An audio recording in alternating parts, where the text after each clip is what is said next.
اعوذ باللہ من الشیطان الرجیم بسم اللہ الرحمن الرحیم اللہم صلی علی سیدنا و مولانا محمد وعلی آل سیدنا و مولانا محمد وبارک وسلم وصلی علیہ۔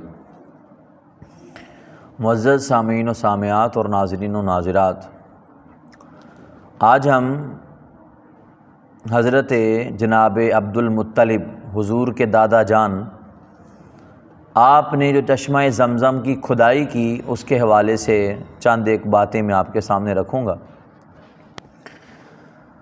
سب سے پہلی بات یہ ہے کہ بنو جرہم اور بنو خزاعہ ان دونوں کے درمیان لڑائی جھگڑا ہوا تو بنو خزاعہ نے بنو جرہم کو مکہ مکرمہ سے جلا وطن کر دیا۔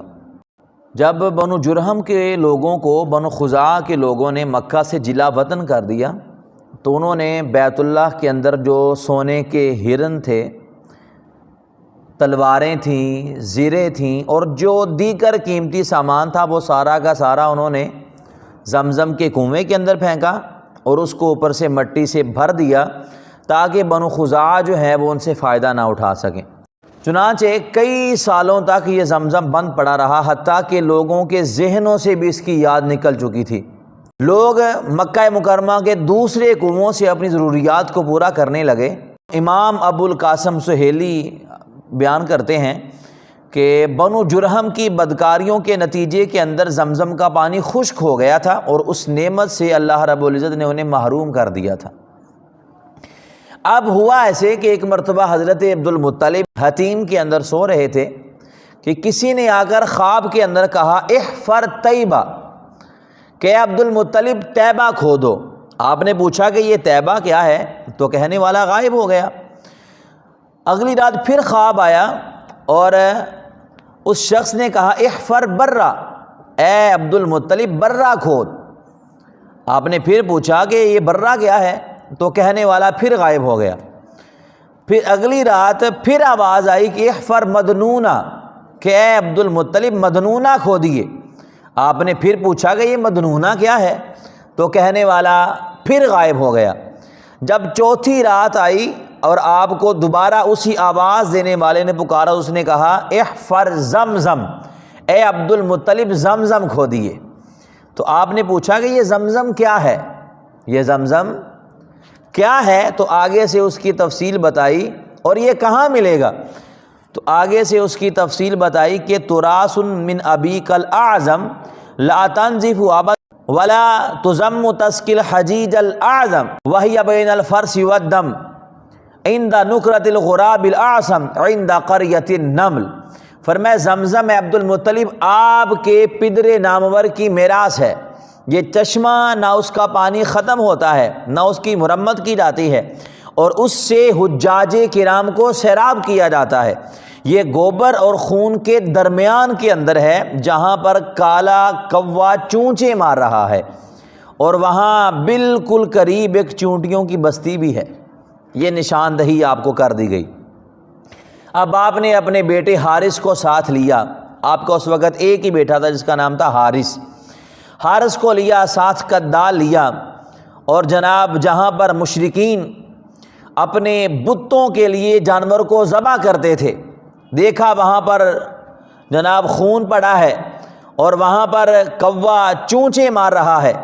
آپ نے وہاں پر جا کر کھدائی کرنا شروع کر دی۔ جب سب سے پہلے آپ نے کھدائی شروع کی، لوگ آپ کی طرف دیکھ کر حیران ہیں اور آپ کا مذاق اڑا رہے ہیں کہ جناب یہ کیسا کام شروع کر دیا، یہاں پر تو زمزم نامی کوئی کنواں ہے ہی نہیں۔ لوگوں نے آپ کا مذاق اڑایا۔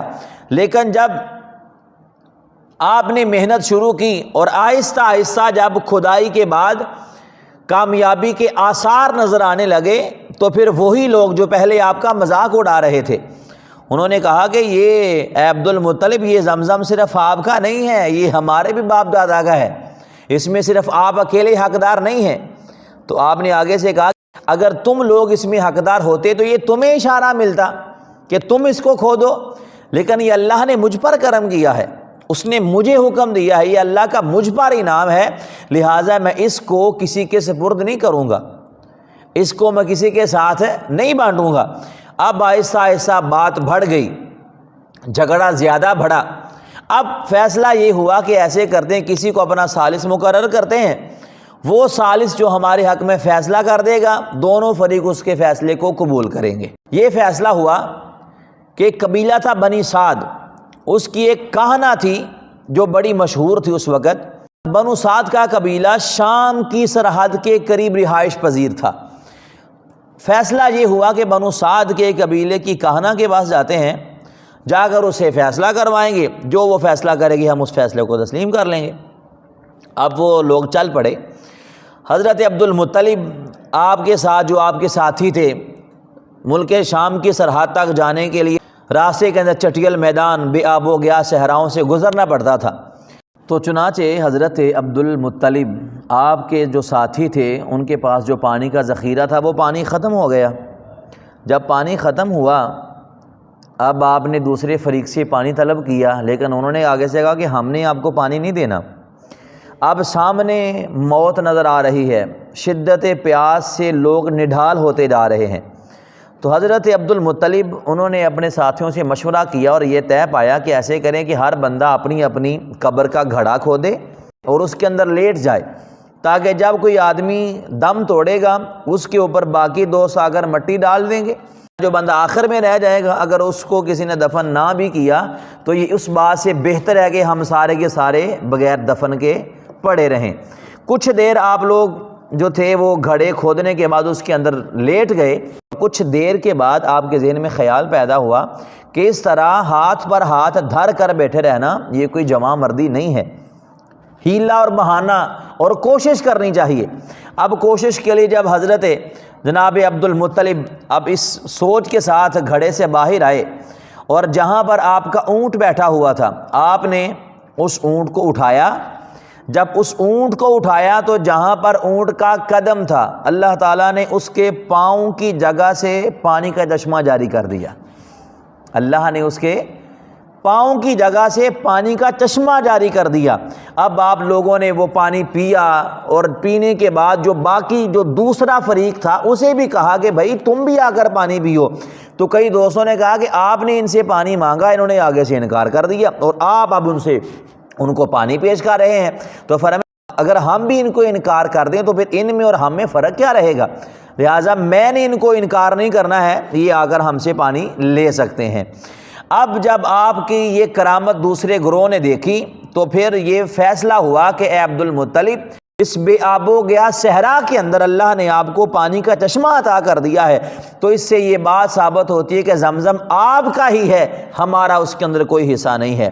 اب یہ طے پایا، واپس آ گئے۔ جب آ کر دوبارہ زمزم کو کھودا، اس میں سے جناب سونے کے 2 ہرن، قیمتی تلواریں، زیریں، جب یہ سارا کچھ نکلا، قوم پھر دوبارہ لڑائی پر اتر آئی۔ کہا جی ہم نے بھی اس میں سے حصہ لینا ہے، ہمارا بھی اس میں سے حصہ لینے کا مطالبہ ہے۔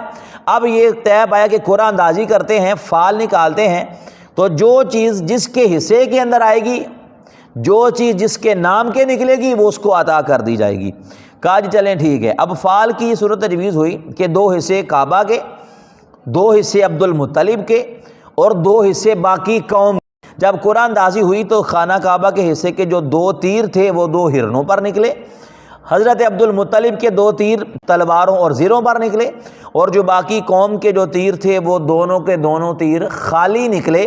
تو حضرات محترم، حضرت عبد المطلب اپنے عظیم الشان کارناموں، اپنی بے مثال جود و عطا، اپنی اولوالعزمی اور بلند ہمتی اور خصائل حمیدہ کے باعث ساری قوم کی آنکھوں کے تارے تھے اور سارے عرب کے لیے وجہ نازش تھے۔ ایک جلیل القدر باپ کے بیٹے تھے، تاریخ کا رخ پھیر دینے کی صلاحیتوں سے مالا مال تھے، اور اللہ نے آپ کو 10 بیٹے عطا فرمائے تھے۔ ایک روز آپ حتیم کے اندر تشریف فرما تھے، آپ کے 10 بیٹے شیروں کی طرح آپ کے ارد گرد حلقہ بنائے ہوئے بیٹھے تھے۔